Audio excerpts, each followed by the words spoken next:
So hello and welcome to URM and BSI's webinar on ISO 13485, summary, the medical device standard, and the what, why and how. So today we are looking at a fairly high level at what it is, why it's there, how it works, who would have it, all of those general questions that you would typically be looking to address.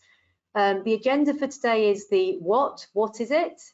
Why is it such a fast growing standard? And we've got some stats for you, and certainly its growth is very significant. Who does it apply to? And we're going to try and simplify that, because every time I've looked at this, I find this quite complex. But with the help of the experts today, we're going to simplify that.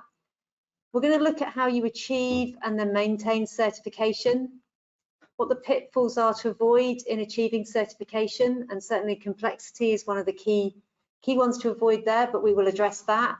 And then we're going to look at integration with other standards, such as 27001 if you're familiar, and harmonization with other standards, including medical standards, and what the future is for 13485. If you do have any questions, there is a pop-out chat, please put them in there and we will look to answer as many as we can. If we don't answer them today during the webinar, then what we will do is follow up with you and answer the questions that you posed today. So just for those of you that aren't familiar, let me just give you a little bit of background on URM. So we've been established for 19 years. Gosh, can you believe that? 20 years next year. So we've been established for 19 years. And our expertise is broadly around management system standards. So specifically information security, data protection, quality management, and governance in general. But our experience really spans those standards and other non-management system standards such as PCI, SOC 2 and other areas. And we also have a cyber business looking at penetration testing and cyber essentials if you're familiar with those. We have a really passionate team of people, and you'll be hearing from someone today, who are really invested in the subject and invested in helping organisations improve in whatever that subject is, be it information security, be it medical device management, be it quality management. So we have a very passionate team of people who have typically worked on both sides of the fence. So they sat probably where many of you are today thinking, does this apply? How does it apply? What do I do? And equally in consulting and advising people. So my name is Lisa Dargan. I'm a director of URM, and I'm really honoured and pleased to have with me some people that really understand this subject. So firstly, Damon, welcome. Damon's from BSI, has equally worked on both sides of the fence. So has been involved in the medical device industry for about 20-25 years, and at BSI for about 13 years, and currently manages a team of UK business development managers that will come out and talk to you about 13485 medical device regulation, and is going to walk us through some of those areas today. So welcome. Yeah, thank you, Lisa. Hello, everybody. And on the passionate subject, as I mentioned before, I'm also pleased to have Stuart Moran with us. So Stuart spends most of his time working with clients, advising them, helping them to certify, helping them to maintain certification and work their way through. So Stuart has got the usual certifications you'd expect, but equally has been working with management systems for about 30 years. Gosh, I'm going to age you now, aren't I? Sorry. And specifically 15 years experience with medical devices, and specifically software in medical devices, and kind of where that relates. So thanks very much indeed, both of you. So let me just step back, and can we start with what is ISO 13485?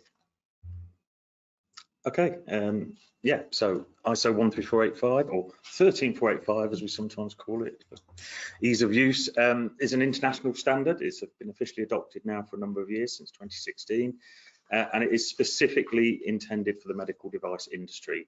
So normally when I first speak to a client, I say it's a bit like 9001, but it's specifically aimed at the medical device industry. But what it really does is two important things. One, it helps ensure that manufacturers meet customer requirements, which is obviously important, but perhaps equally importantly, it helps manufacturers meet the many regulatory requirements that exist in the medical device world. And then I get asked this quite often, is it one standard or two standards? It's one standard, but there are two versions of it. Okay. There's a UCAS version, there's a other version, RGJ version. I think one of the key elements here is that the straight 13485 2016. Yeah. As Damon said, that there's a strong focus on the regulatory requirements, and the straight 2016 version has references the UK regulatory requirements, whereas the 2021 amended version references the 2017 European medical device regulations. There's a section of tables at the front that cross-references into those regulations. So when Lisa's talking about two versions, it's the UK specific one and the one that was amended for the European regulations. Got it. But in effect, it is one and the same. It's the same standard. 13485 we'll go with for today, but 13485, it has a number of iterations, but it is one thing. Okay. And delving into a bit more detail, it's a quality management system, like a 9000 kind of thing? Exactly that, yeah. It's very similar to 9001. It specifies the requirements that you need to reliably manufacture a medical device and a few other things, but it specifically meets those regulatory requirements. If you read the the medical device regulation, MDRC, I wouldn't advise reading it in one go. It's quite a weighty document, but it mentions quality management system throughout that document as a way to ensure consistent, reliable manufacture of products. Yeah, and I think for the important to the regulatory piece, 13485 provides a chunk of evidence that helps you meet the regulatory requirements if you're at that level. So it's a really important standard specifically for medical devices. Okay, and we've also said it helps you address regulatory requirements. So if you, in the medical device world, is it certain aspects of it, specific elements of it, or in their entirety? So if we look at the EU medical device regulation, 13485 provides you your quality system requirements. So within the regulation, there is a requirement to have a quality management system. Got it. 13485 does that for you. I mentioned the tables in the front of the standard, which give you a direct cross-reference into the regulation, or whether it's a requirement that's been met, partially met, or not met in terms of quality systems. Yeah, and it's probably worth pointing out that when I said the regulation mentions quality management system, it doesn't mention 13485 specifically. It mentions a quality management system that meets the requirements. They just kind of separately tell you that requirement, the gold standard, if you like, is ISO 13485. So it's not actually compulsory if you're a medical device manufacturer, but you do have to have a quality system that is at that level. So whether you get the certificate or not, you're going to have an audit that makes sure you meet that level of requirement. So it's a real benefit to having that assurance and confidence that you've met that specific requirement. Okay. But it's also kind of useful in not just for the medical device manufacturers themselves. Maybe if we sort of move on to the next slide, we can look at sort of who it might be relevant for, which this is where it fits alongside other standards. So it's not just 13.5. You may want to apply other standards to your quality system or to your production of devices. And again, we're going to touch on these later anyway, but within the bigger scheme, 13485 also includes in, I think it's Annex B, cross references to 9000 2015. But that then gives you essentially a cross reference into the structure of all the modern standards, all the Annex SL standards. So yeah, I mean, it can work with those other standards, but the main relationship is 13485 to EU NDR. And again, we'll touch on harmonized standards later, but everybody will know that's quite a big number, 389. That's a huge number. But what we're saying in essence is 13485 addresses a chunk of requirements that you will have if you are developing medical devices. It's going to actually, by being 13485 certified, you're getting regularly audited, so you know you're maintaining that, you're actually hitting a chunk of those other requirements. Got it. Okay. And just to mention, I've been asked by a number of people, will you get access to these slides? Please fill in your feedback form at the end of the webinar, and the slides will be provided to you at that point. The core principles well, just while we're here, I believe there's 4 core principles of 13485 or 13485. I'm jumping between the two. Sorry. Either's fine. Yeah, I'm trying 13485. Go on, key principles. Yeah, for 13 years I've been saying 13485 or 134, and when you look at this in terms of having safe and reliable medical devices, which is the end goal of risk management, clearly important. How have you mitigated risk? How have you managed it? How have you addressed it? And that is part of a quality system, having procedures in place. Product safety and effectiveness. So, making sure that the final version of the product that leaves the factory is fit for purpose. What checks are in place? How effective are those checks? It obviously is a process-based approach. So there are processes for everything that you want to do in terms of the design, development and manufacture of devices. And the best practice is to follow existing established processes. And finally, as we said, it meets that kind of regulatory compliance aspect as well. In very simple terms, when you've got a medical device, especially if you're a new company putting a new device on the market, there are 2 main things you need to do. One is we look at the effectiveness and performance and safety of the device itself. That's a technical review of a document where you tell us all about the device.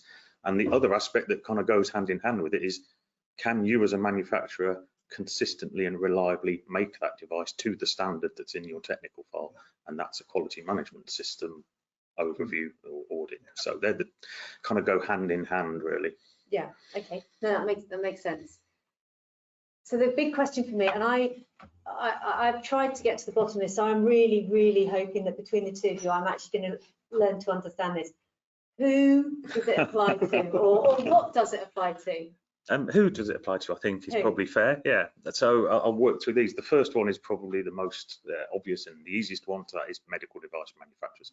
If you're going to make a medical device and place it on the product, place the product on the market in Europe or the UK or anywhere else, but particularly Europe and the UK, because that's where we are, you have to have a quality management system that meets the meets at least the standard of 13485.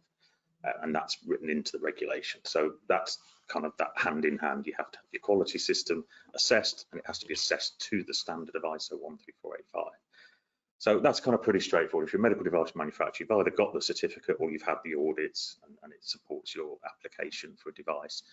The next level is where it's kind of optional but useful, I would say. So if you're supplying parts or services to medical device manufacturers, you can have 13485 if you want to, because you're involved in that kind of process. So you might make a transistor that goes into a device, you might provide a service like sterilization or packaging or assembly, or maybe something even less involved, like translating websites or instructions for use. But so in those cases, when we deal with a new manufacturer or manufacturer making a new application for a medical device, we ask them, who are your critical suppliers and subcontractors? Who else are you using? Do you do everything, or do you subcontract out different aspects? And that's fine.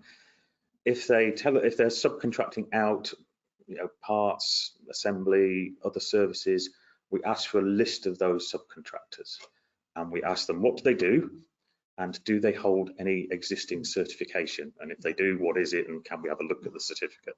I think to reinforce what Damon's saying is that there are specifics in the standard around supplier validation, process, and tool validation. So in my world, software, the tools that you use as part of your software design development have to be validated, and they come from a supplier.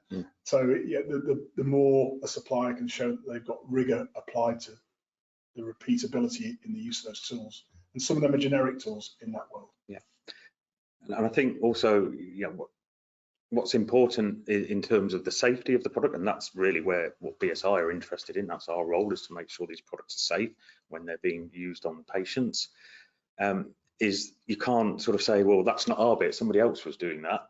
Yeah. And therefore that's not our fault that the device broke because we don't do that bit. Well, actually you do, you take responsibility for everything. So if you're a supplier of services or parts to the medical device industry or to specific medical device manufacturers, you don't have to have 13485. You can still provide that service or provide those parts but we will come and audit you on behalf of that manufacturer if you don't hold appropriate certification. So we want to make sure that you're doing your bit from that quality side.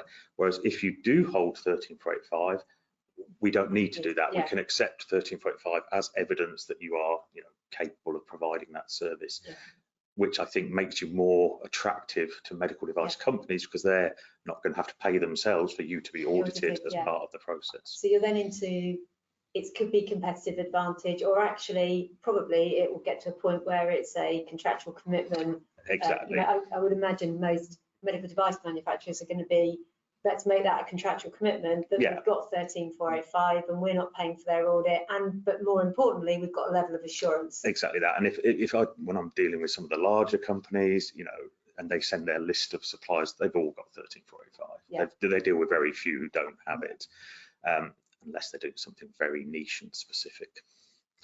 And then I guess the third level is distributors and importers. So these are people who are not actually manufacturing devices, they're just kind of moving them around, bringing them in, placing them on the market. Before the new regulation, there were no real restrictions that you could have it if you wanted to, but it really was optional, and there wasn't, much reason to have it apart from competitive advantage. But in the new regulation, they've now put some requirements against importers and distributors that you have to provide more information and have a way of picking up any complaints and things like that. And kind of what we've worked out is the way that they can satisfy those requirements is to have ISO 13485. So it's become, again, a thing that you have to have now, really, if you're an importer or distributor. Okay, and to be clear, when you say the new regulation, is that? It's the medical MDR new 2017. EU one. The EU one, great. sorry, Okay, and I mean, UKCA, which is the UK version at the moment, is lagging slightly behind what I call the new one, the new regulation. Yeah, we'll all catch up eventually. Okay, and we've been asked a question. So if you're a printing company making like a scorecard, ref scorecard, would that be within, would that be required? So that's not specifically making the device itself, is it? Would that be within the supplier's service? Is it an accessory, or, I mean, so you're probably in a bit of a grey area there. We ask for critical suppliers and crucial subcontractors, and we will make a judgment on whether that thing that you're doing is critical or not to the device. And that's probably going to come down from the ultimate medical device manufacturer as well, to define what you are. And it also is what clinical risk that piece of equipment, or even if you had a laminated card that was going to be used in theatre, and this is stretching it a bit, there's a sterilisation requirement for that thing. Then 13485 covers things like contamination control and sterilisation. So if you're just making a plastic handle that goes on, maybe that's not seen as critical. But if you're making a printed circuit board that powers the device, then clearly that is a critical component. So we will assess it. We'll look at that if we're speaking to those manufacturers. Okay, and then the devices themselves have a level of classification, don't they? At which point different regulations come. So keeping it high level. This is a minefield for all when they enter the market as a medical device. Because Dave and I were chatting a little bit about this earlier. Class 1s, you effectively, from a regulatory perspective, you would self-certify. Once you get to Class 2A and above, you require notified body registration certification, which I know BSI do as well as the 13485 stuff. You need to determine whether you meet the requirements to be a classified device. We've given some examples there, but those classifications go from low to high. The more serious it gets, the more requirement is there. Class 1 devices, as Damon said, you could have a 13485 aligned system and sort of meet it at that level. But once you get into the Class 2As and you're getting the regulatory oversight, not having a certification to 13485 is a bit of a no-brainer. Probably one thing to point out is we talk about the difference between what's happening in the UK at the moment and the rest of Europe at CE marking, is because we're still using essentially what I'm going to call the old system, the directive. In the directive, software, for example, is often Class 1. in the new regulation in the EU, software is normally class 2A and above. Yeah. So it's one of the main products that actually changed classification when the new regulation was brought in. That's where a lot of the work that we at URM are doing at the moment is people who have been class 1 devices and are suddenly realizing they're selling into Europe, or they want to sell into Europe. They've got to go up. They've got to go to 2A. Which brings us on to a lot of this is why it's such a fast growing standard, and the numbers are reasonably significant. And I think we in particular, Stuart, have seen a proliferation in software providers, app providers, tech companies coming into scope. Yeah, so we pulled some numbers from some ISO reports on validated certificates, by which we mean properly accredited certifications. And this shows the growth over a 3-year period. The latest numbers are December 2023. But certainly we're seeing, because of the way the internet works now, we've got applications providers in a number of areas where the medical device is downloadable from iStore, from the Android Play Store, etc. But they're class 1 medical devices. And we've got at least one client where that product may be drifting into a class 2A. Right. And because of the proliferation, they sell them globally. So they're fighting to find which regulation, but 13485 provides them with solid baseline on which to build any regulatory compliance. That's where 13485 is so important. So it's a real advantage to having 13485 to nicest possible way, have your house in order, make sure you've got that management system, that consistent base. And while we're on it, because I think this will have an impact as well, you were saying earlier, the FDA, there's been an FDA announcement, just so we bring the US in as well, anyone providing that. So 13485 has always been a thing that the American market did if they want to sell into Europe. And that's a very sweeping statement. But in February this year, they came out with the final ruling, which basically stated that the American the Food and Drugs Administration 21 CFR Part 820, get the numbers right in my head, will be aligned to 13485, and that final alignment will be completed by February 2026. So the American market are going to start picking up 13485 as a baseline as well, I believe. And it's going to expand the market. So where we've said it's aligned with the UK, it's aligned with Europe, this will bring in, it's going to be aligned with the US. So you're kind of at a point where 13485 gives you that core management system consistency. There is a slide later in this deck that shows the countries where it's, if not part of the regulation, it's certainly mandated within, and there's 9 countries globally which make up a large part of the global certifications. The American part of that will grow. Yeah. Okay. So we've sort of touched on some of this as we've been talking generally, but then if you were to summarize the key benefits really of implementing and certifying to 13485? Yeah, I think there's a few that we've listed here, but I think the basics are, one, it's a standard that helps you manage your business first. So it's best practice in how to run a company, and we know that companies who use standards do better than those that don't. So bottom line is it's still a good standard to apply and to run a business, but specifically if you're in the medical device arena, it's going to be your ticket to everything that you need to do, and will often be mandated in many places anyway. But it gives you global market access. It's a worldwide standard. It's recognized globally, helps you get on contracts, helps you with market entry. It also looks at improved product quality, so it makes you hopefully make better, safer devices as you go forward, which is great, for your customers' confidence, which is the next thing, that if you're a class 1 medical device and you don't need to have 13485 and you haven't got it, would you trust that company as much as a company that makes a similar device that has got 13485? And I think that's where it has a sort of competitive advantage and gives your customers that confidence. So even if you don't need it, it actually is useful to have it because it's giving the customers confidence.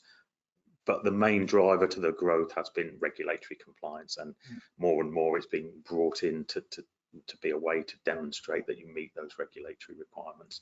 So we talked about UKCA and CE marking in Europe.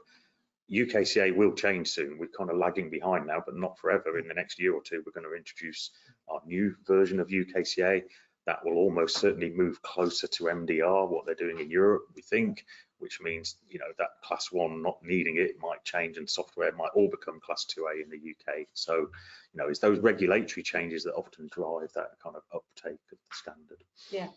So listening to you, you're either kind of in scope and probably need it, or you are either a critical supplier or where it's very beneficial to, or you're in the market and you're maybe on that lower level, but actually if you've got plans to grow your business, you're going to move up, so you might as well start to align and get your management system and at least get 13485 in place. No, makes sense. Okay. And the value is kind of beyond implementation, I think, as we were talking about earlier. I hope so. This is a system that you're going to use to grow your company from, you know, maybe a small startup with a few people to a bigger operation with different buildings and warehouses and manufacturing, and the standard kind of grows with you as you go on that journey to allow you to, you know, effectively manage your company, to grow the business and to ultimately make safe medical devices. And I think because of some of the complexity with 13485, that deciding to do it later when you're on the growth journey is a lot more difficult than making the decision early that you're going to have it, or you're going to need to have it and get it in early so it can grow with you as a business. Because trying to backfit it into a business that's gone from 10 to 50 people is a lot more difficult while you're doing all the growth at the same time. Yeah, that's a really good point. And if you look at when you start out and you've got a few people, as we said, and you want to implement it, then one, it's a bit easier, you've not got as many people to deal with in the systems. Two, it's less expensive to get it then, because the actual duration of the audit and therefore the cost is based on the number of employees. Yeah. So if you're a small company and you apply at the beginning, you're going to have a few days of audit, and then as you grow and make changes, that will go up gradually. You know, on your surveillance audits will just increase slightly, or if you extend your scope, we'll add a little bit of extra time on to do that. If you come in later when you've got 30 people and 2 units and you're further down the line, your initial audit is going to be 2 or 3 times as long as it would have been, and therefore 2 or 3 times the cost potentially, and you're trying to do all these other things at the same time. So early adoption is a good thing, and the standard will then just grow with your company. Got it. And you touched on scope briefly then. Is the scope, so it calls itself, and I'm going to go MDM now, right? Medical device management. I've got 13485, I'm switching to MDM. Here we go. So is your scope the device, or is it the management and the entire life cycle of the device, or is it your entire business, or all of the above? Okay, so it's not your entire business. Well, if you're a medical device company, it's most of your business. It's the scope is self-defined as long as it meets our criteria that, you know, we're happy with it. It should define what you do and what the medical device purpose is, if you like. So if you're doing, you know, services, you describe the service you offer and which kind of medical device companies do you offer that service to.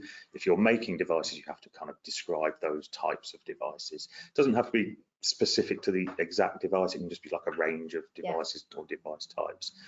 But everything that you put in the scope is what we will come and audit. So don't put things in the scope that you're not doing yet, because then we can't verify that you can do them, but you can add those later as you go along. Got it. So normally we say to clients at the beginning, you know, don't make your scope quite tight to what you're doing now. And then as you grow and add extra products or different things, then just extend your ISO alongside it, not trying to cover everything at the beginning. And would it bring in things like if you've got an HR team or a finance team, or is that where your traditional 9001 sits and maybe marries up with 13485? Exactly. Yeah. So ISO 13485 will only cover the medical device elements of your business. It doesn't cover non-medical. So although it does talk about resources and competence of employees and training and awareness, it is the competence and the training and awareness that's specific to the design, development, manufacture, support, servicing, maintenance of a medical device. Got it. Okay. And this, I think, will be clearer when we talk about linking. Okay. So looking at how you achieve and maintain certification. So just high level, Stuart, tell us what that process looks like. So this is the process that we've just highlighted here of how we would walk a business through achieving certification. And it will look very much like, if you've done any other standards, it'll look very much like that. So top management have got to be bought in. They provide the resources, they provide the dollar to actually go out and do this activity. Understand the requirements for the medical device quality management system. As Damon's just explained, your requirements are which device you're trying to put onto what market, what does it do, what's its intended use and intended purpose, which is, if you're already involved in medical devices, you'll understand those terms. You define the scope of the implementation. So if we were working with you, we would also then sit and go, what's the real scope? What's the minimum point here? Look at the policies and procedures that you require to meet the requirements of the standard for your device and your business. It's all personal, it's about you as a business. Get those policies and processes, get them rolled out, get them all rolled out across your business, start using them, train people and do the awareness. This is, when we come to pitfalls later, you'll see this is one of the biggest pitfalls, is you don't train the people properly or make them aware of harmonized standards that you involve. Operate your medical device quality management system. This includes all of those governance activities, all the oversight. This will be putting your device files together, making sure that you're running your audit programs and your management reviews and everything else. This is the point at which you start looking at picking your certification body. You can do this earlier. I mean, certainly by doing it a little bit earlier when you've got what you believe is the right scope, it will certainly help in the certification process, making sure that's happening. Because you're going to be doing audits along the line, get all your corrective and preventive actions. For those that you deal with the newer management systems, preventive actions, a word that has disappeared. It's still alive and kicking in 13485. It's corrective and preventive actions. And then you launch into the certification lifecycle. And if you've got all of those bits right and it's a complete system and it's well managed, BSI can come along and do a stage 1, stage 2 audit, standard certification cycle, and you walk out with your 13485 certificate, which is then you maintain and it's reviewed annually at least. Okay, yeah. So Stuart, thank you. That's given us a really good kind of overview. Digging into some of the detail, which I think is where, I know we're going to do specific pitfalls, but where people are slightly challenged. So you touched on, you've got to have senior management engaged. Yep, so ultimately, like most companies, the buck stops at the top. So top management have to be involved in this and make sure that they commit to having this system in place, that they review it regularly. They have a management review to see how it's running, and just making sure, everybody in the company buys into this, important standard that you've decided to implement. And most importantly, making sure you've got adequate resources in place. Yeah. Regulatory resources and other people, I guess, needed to kind of implement this or keep the knowledge levels updated and so on. Okay. Again, those that have worked around with 9001 will know that the quality manager requirement of a single quality manager fell away a number of years ago. 13485 still requires you to appoint a competent management representative who has an important role not only in this but in the regulatory aspects as well. So, and that's where some people will come to us to try and help understand what that is. Yeah. Okay. And talking specifically about managing resources, and someone's overlooking this, what exactly are we looking for them to do? So obviously they've got to make sure that when BSI come in and do the audits, that you have a system in place where you can demonstrate the effectiveness, and that the people that we go and talk to as we go around the building and look at the various processes and things that are happening, that they're all aware of how they should be interacting with the 13485 requirements. So a lot of this is about having training, making sure the people running the system are competent and have experience, but also the people using it are trained, and also, like everything in 13485, that it's documented. so that when we come and audit you, you can show us the evidence of training that's been undertaken. So you've got to kind of allow for that, not just implementing the system, but maintaining it and managing it going forward. Yeah, and it's like many other standards, it's across the board, it is about evidence, isn't it? Evidence. You've got to have evidence. It's no good just to go, we do that all the time. Yeah, it's fine. Just tick it off. It's fine. It's having appropriate. Okay. Yeah. So the key requirements within it? Yep, so we'll come back to documentation and record keeping. If it's not kind of written down or documented, something can be electronically, of course. That's the evidence we need to see. And that's how you make sure across the company that everybody knows what they're doing and following the system.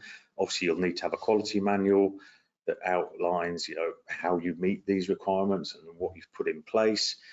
And when you say quality manual, you don't necessarily mean, because every time I hear this expression, you're not talking about some massive folder of documents. So it can be like in a SharePoint type structure, but it is going back to that, isn't it? Stepping you through how you do everything. Is that right? Yeah, you're absolutely right. And especially using modern document sharing and SharePoint Confluence type systems, it can be referenced and linked. But there is an absolute requirement within 13485 to have a quality manual.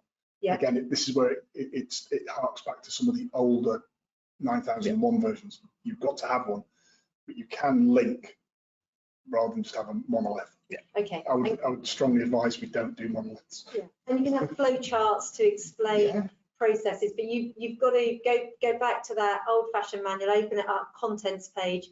It's got to link out to all those documents, so you've got that. This is how we do it, for one of the better expression. Pretty much the very first thing we'll do on the stage 1 audit is show me your quality manual in whatever format it's in, whether it is a whole bunch of files or on electronically, and we'll just go and look at it and see what's in there and make sure it's fit for purpose at a general level, that you have it and then you've got all the things in there that should be in there. And I've seen some real graceful solutions around this of wiki type pages that just have all the headings in there. You just click and it links out to. And it's wonderfully done, within a document management framework. And I think the certification bodies now are sort of on board with this. Whereas I know 10 years ago, I was asked, where is your quality manual? And when we said, it's here in SharePoint, they went, no, where's your quality manual? And they wanted to see that big book at the table. Yeah. We're a bit more flexible. It wasn't BSI. You can still have the book if you want, but obviously these days it is easier to have. An electronic digital version. As long as we can see it's all there and it's accessible. Obviously document control we talked about, but everything has to be documented to maintain the system, to maintain the individual's training records, all things like that. Record control. We will come, so we don't just do an initial audit. Obviously we come back every year and make sure that the system is being kind of maintained effectively and look at any changes that need to take place. We could really only do that if you've been documenting what's happened in the past 12 months. And this all links back to what you were saying before, that when you're producing and managing medical devices, consistency and quality is absolutely vital. And this is the way of demonstrating that it's there. This is how we do it. We do it all the time. It's repeated, it's known, it's understood. Exactly. Okay, go on. Okay, so like I said, this can start at the beginning and take you all through your journey. So product realizations, how has the product been designed and developed? That's important as you come to the end point of actually placing the product on the market. So having 1345 to structure that development process and design process is important. Ensuring everything to do with the production is documented and validated, and machine testing reports and all validation reports, all those sorts of things. Even purchasing, like we said, about where you're getting your products from or where you're sourcing your suppliers to make sure they meet your quality standards. And then obviously, calibration to make sure all the equipment is not just, is constantly checked to make sure that it's doing the right job. So you can start this at the very beginning and it can go on your journey as a company with you. Yeah. And I think for an important point with the product realization phase is that this is where, when we discuss harmonization and harmonized standards later, this is where a lot of that kicks in, is how you manufacture a syringe, how you manufacture a piece of software, how you manufacture particular types of medical device starts kicking in. And quite often with a startup, particularly, they'll just start with design and development as their scope, design and development of a new syringe, let's say. but later on they'll add manufacturing. Gotcha. Yeah. So, is that flexible? You don't have to do everything at the, you can add bits to it as you go along. You just do what's relevant. What's relevant at the time. Yeah. Got it. Okay. And Stuart touched on some of these in terms of your managing of the system, but then if you were to add to that under this measurement, analysis, and improvement stage. I mean, yeah, we're trying to put in place a system here that ensures you have consistency and reliability, but nothing's perfect. Things still go wrong occasionally. That's just life. So it's making sure that you deal with that in your quality system, and that's having feedback, complaint handling. How do you, actively go and seek out complaints, non-conforming product, and what you do with that when you find it, and how you handle it internally. And this is probably one of the key bits about maintaining patient safety is, if yes, you're putting a system in place that ensures that it should be perfect, but if it isn't, you need to know quickly, and you need to fix it quickly, and you need to document that and make sure you fix the problem. And 13485 wants you to demonstrate that you've got a process for that. You do pick it up quickly and how you respond. Exactly. And you may not have that issue right at the time we do the audit, but we want to know you've got a procedure ready to use when that happens. And again, from our perspective, when we're working with a client to help introduce systems, we're looking at post-market surveillance, post-market clinical follow-up. A lot of the people on the call recognise these terms again, but we're also then starting to look at the standard has absolute requirements to look at regulatory reporting of complaints. So different jurisdictions have different requirements for what type of complaints or what type of product trends you have to report. So that can be quite a new thing for new providers on the market, or for some established ones. Yeah, it's listening to you talk about it. So I am newer to the standard. It's only something I've become aware of in the last few years. It does seem like it's actually documented a really good way of setting up your system, managing everything, making sure you thought everything through from patient safety, quality, clinical, and got everything covered, whether you need it or not. Hopefully you won't need some of these elements, but whether you need it or not. Okay, so is this like other management systems? Is it your show us all your documents, stage 1, stage 2? Does it work in a similar way? Pretty similar, I think, certainly to 9001, broadly similar. So stage 1 is an overview, shows your quality manual, shows your main procedures. Let's see if you've got everything in place. We want to make sure that we're not wasting our time at this early stage. We'll also start planning for what we might want to look at when we come back and do the stage 2. So stage 1 audit is normally just 1 day. But if there are major gaps in your quality system, at that point we'll raise non-conformities if we need to. But normally what we do is come back a few weeks later or a couple of months later and do a stage 2 audit, where we will go through in detail to look at the effective implementation of your quality system, but for everything. So every clause, every procedure has to be checked and audited. And hence that's what then gives assurance to your clients, to third parties, and if you're a supplier, you've just been through a thorough audit. It's repeated every year, and you can give that assurance to your clients. Okay. And so timeline. So I'm new to this. I suppose I know there's going to be a big it depends, but I'm going to try and hold a gun to your heads. So I've been, let's just say I've been manufacturing something for a period of time, but it's now started to go into medical devices, and my clients are saying to me, we'd like you to be certified. What does the process look like, and what's the timeline like?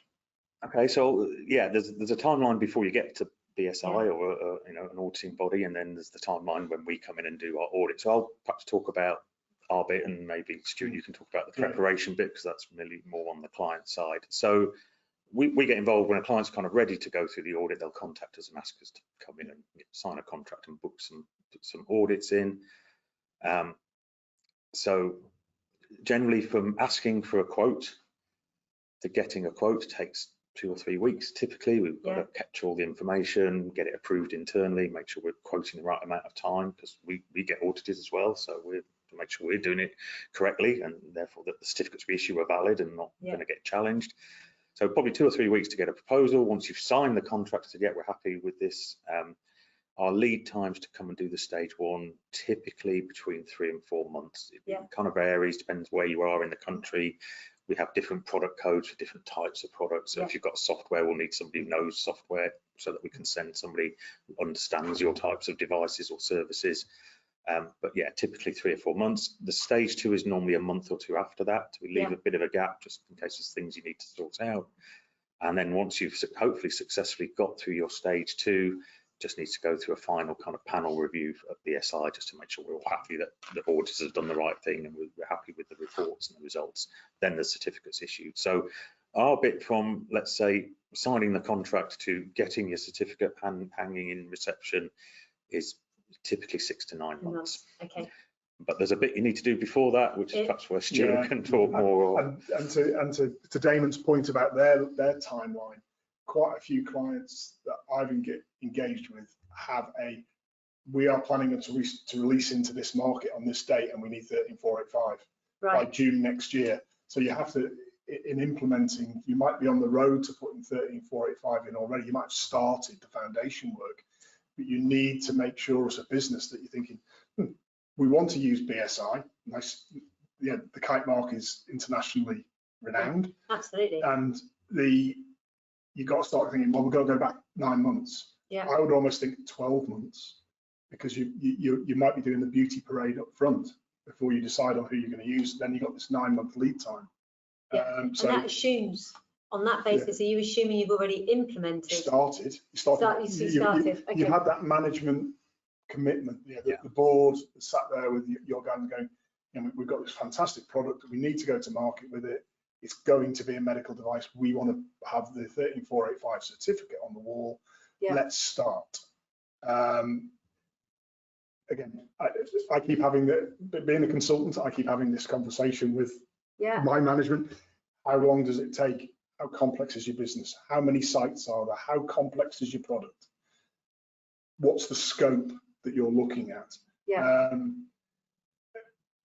It can take, I would say, 12 to 24 months is a reasonable time from your managing director, your CEO sitting there saying, start the project for 13485. Good. So yeah, I mean, the only thing in there that I find different, now Damon might be able to clarify this for me, I don't know, is that I deal with a lot of standards. Yeah. Mainly if we start in the internal audit programs, as long as we can show we've got a planned, scheduled program before stage 2, and we've done an audit to show that the process works, that's usually adequate. I found with 13485 certification bodies that they want to see that you've been through the whole cycle of an internal audit process first. You've got to cater for that when you're planning. And things to bear in mind, if you put in your scope manufacture a particular device, an inhaler, let's say, for example, when we come and audit you, if you're not making that device, how can we verify that process works? So you have to be able to show us some manufacturing of some sort, even if it's dummy product going through the system, and you have to have evidence of all the other things in your quality system. So maybe you need to use it for several months before we come and audit it. So you've really got to get yourself organized. Yeah. Okay, so we've got about 10 minutes or so. So I'm going to push you. Where do people make mistakes? What are the key pitfalls to avoid when implementing 13485? And I think through the process, Damon and I have covered most of these actually. Over documentation. Producing too many documents because you think you have to, or making them overly complex. I mean, it's almost a joke for me is that the external auditors want to see something they can understand very clearly, very concisely. So making it too wordy doesn't help. And also including clauses. If you don't need to do sterilization or contamination control, exclude it. I mean. So you don't have, if it's not relevant to you, you just say that doesn't apply to us, and you exclude it. And that goes in clauses 6, 7, and 8. Yeah, I'd always say justify why it doesn't apply. If you wouldn't mind, audit that on for a second. The biggie, and we see this across all of the standards we cover at URM, is insufficient or in effect training and awareness across the business. Yeah. We talk about harmonization with other standards. I've had clients who've passed on the generic 13485 training and awareness, and then had a minor non-conformance because of the 14971, which is the risk management standard that goes alongside this. Yeah. So you've got to make sure you've got all of your training and awareness in place and completed, etc. Not understanding the standard. Yeah. This is my sales pitch. Come to us and we'll talk you through what it means for you as a business. Yeah. I mean, that's, understanding that standard is vital. Yeah. And what it's trying to achieve. And then if you're migrating from, this is one I've seen regularly, you've had a 9001 management system in place, you migrate, you go, we've got to move to 13485, but you don't modify your processes to cater for those extra pieces because you don't understand 13485 or the requirements and the regulatory pieces. So that migration, so you get to the certification guys coming in, they're going, well, very pretty 9001 process, but don't work for 13485. Yeah. So. And I think, my advice to all certainly the startups I deal with or new entrants to the market is, if you're deciding to go ahead with 13485, one, do some research, get some training, go and watch webinars, go on a training course, try and understand it as much as you can, and two, get some independent regulatory support. Yeah. Because BSI cannot help you with that. We can audit you and see if you've met the requirements or not.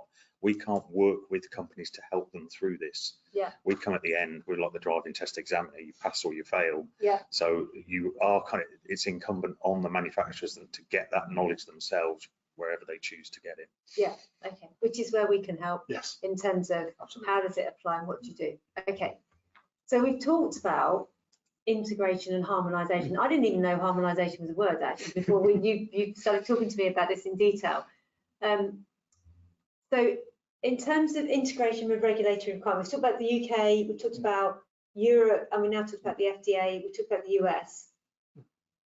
So on the screen at the moment, you can see that the 9 jurisdictions where a 13485, if you're not doing 13485, you're going to struggle getting into the market. Yeah. Because they want to see it. Yeah. I looked at some numbers the other day. 58% of global certificates are for countries that require it for regulatory purpose. They've got an absolute 13485 is what you need to do. Yeah. So it's 58%. I mean, and that's taking that China has 6,500 certificates out of the loop because it's not mandatory in China. Okay. So it's a large proportion. So Yeah. if you're trying to sell into those environments or jurisdictions, you've got to do 13485. Okay, and that's if your main market is a different market, and then you've only got a few sales, you're still selling. So even if that one sale, that's what you need to be. And, and the interesting one on there is Saudi Arabia, because the Middle East is growing. There's a lot coming in from the Middle East. Yeah. So if you're looking at getting into that Middle East market now, 13485 is going to be a foot in the door. Got it. Okay. And then harmonised. Well, what do we mean by simply, with 5 minutes to go, what do we mean by harmonised? So there's 389 on the European list at the moment of valid harmonised standards. Yeah. A lot of the stuff I do is around software. There's a standard called 62304, which is how to write medical device software. Yeah. Yeah. And it describes a software lifecycle for medical devices, and you've got to meet it to meet the 13485 piece. So it sets out a lifecycle. I've included a couple of other ones in there. How to make joint replacement implants for knees, but it also has hips, it has shoulders. There's a different standard for each of them. Syringes, packaging, 389 of these. So once you understand your scope, you pick your required harmonized standard. That the EU have said, if you're doing 13485, you're meeting our regulatory requirements, here's the other standard. Got it. Most important one, 14971. It's the risk management standard for medical devices. Everybody needs to be able to understand what it does and have somebody that can operate that standard. Got it. So when we talk about harmonized standard, what we're talking about is, great, you've got 13485, but what does your product specifically refer to, or what are the processes, including the risk management and putting those standards in? Okay. So we've mentioned these a few times, and in the world of other management system standards, as we talk about, from what I've seen, and we talked about some of the growth, 27001 information security is vitally important. And I think we as a business have seen more of a growth of clients that in what used to be 13485 and 9000, but it's increasingly 13485 and 27 and 9. Yeah, and I think, I mean, looking at it from an integrated management systems approach, it's absolutely integratable with those other processes. If you're doing 9001 or 27 or anything, and you've got a complaints handling process, you can tweak it for 13485, but don't go and write a separate one. Yeah. Have it the same requirements. Again, this is understanding the requirements of the standards. What scares people most, and it shouldn't, is that 13485 is the structure of 13485 is a legacy structure that works for regulation. All of these standards we've listed there are on the Annex SL, clause 4 through 10, set of processes. In the back of 13485, there is a cross-reference table to the modern version of 9001. You can use that as a stepping stone into the rest of the standards to make sure which clauses align. So for many businesses, I mean, 9001 is the largest standard, been around for the longest period of time. It's typically prerequisite for many organisations in terms of having a quality process throughout your business. As we talked about before, that might cover how you do HR, finance, sales, all those areas, but specifically the MDM element of it would be 13485. 27, information security and privacy. The last three have relations to both information security and privacy, are increasing client requirements to say, how are you securing the use of that device, medical data, confidential patient data. And we're seeing a lot more of, this is what I need to have all of these, so I've got a level of confidence. Yes, absolutely. I mean, and sort of the security stuff, a lot of the software applications, software and applications have a cloud-based backing to them. So the systems are taking the data from the medical device and they're processing it in the cloud. And then you get into where is your data stored, etc., which is what 27701 and other standards cover. Okay. So I think it'd be fair to say, increasingly, we're seeing more integration with other standards. That's what it's there for. But fundamentally, if you are designing, developing, operating, selling, whatever, manufacturing a device, 13485 is going to give you the structure, and independent certification from BSI is either a requirement or is going to save you a lot of time and effort in being included in client audits or justifying why. Okay. So final question for you. What's the future? Staring into the future. I don't think it's going to change much, to be honest. I think it's well established now. It's clearly the almost de facto standard for medical devices. I guess the future of 13485 will depend on what else is happening in the regulatory world. So as there are more regulatory changes in the UK, for example, but obviously FDA and other big territories are changing, we may see even greater uptake. So it'll be driven by other things. That the standard itself is, there may be a revision, I guess, at some point, but it's pretty well established now. I think with the American, with the FDA making the decision this year that they're going to move, that they're actually going to do it. That a lot of other markets who, I mean, a broad brush regulatory approaches tends to be very European focused in our structure or in the American structure. With the Americans taking on 13485, it sort of says, here's the common, and I think we'll see that growth go up. So, and it's easier in current environments to sell overseas. It's easy to sell online. It's easier to sell cloud. So those 13485 becomes exceptionally irrelevant for those markets. And I think it's going to go up. Okay. Right. Thank you very much indeed. We've covered most of the questions. We've got a couple of very specific questions that we'll answer offline, but we've pretty much covered most of the questions as we've walked through. So I guess, as we've spoken today, BSI are here to do that formal audit, that formal verification, that certification piece. Where URM are strong is really, we're sitting the other side of the fence, so making sure that BSI assessment goes smoothly. So whether that's the full lifecycle consultancy service, what's my scope, where do I start, how do I go about this, can you support me all the way through to certification? Whether it's doing some form of gap analysis for you to see how close am I, is this the right direction for me, what else am I missing? Whether it's that, am I ready for certification? What you don't want is BSI coming in to do the audit and you're not having a very positive experience because you're not in the right place. Or increasingly, what Stuart spends a lot of his time doing, and hence why he can talk about it so much, is internal audits and integrating audits. or whether it's implementing your management system, that's where we can support.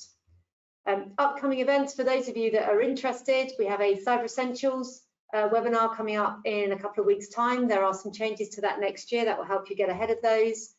Please may I ask you to fill in your feedback form.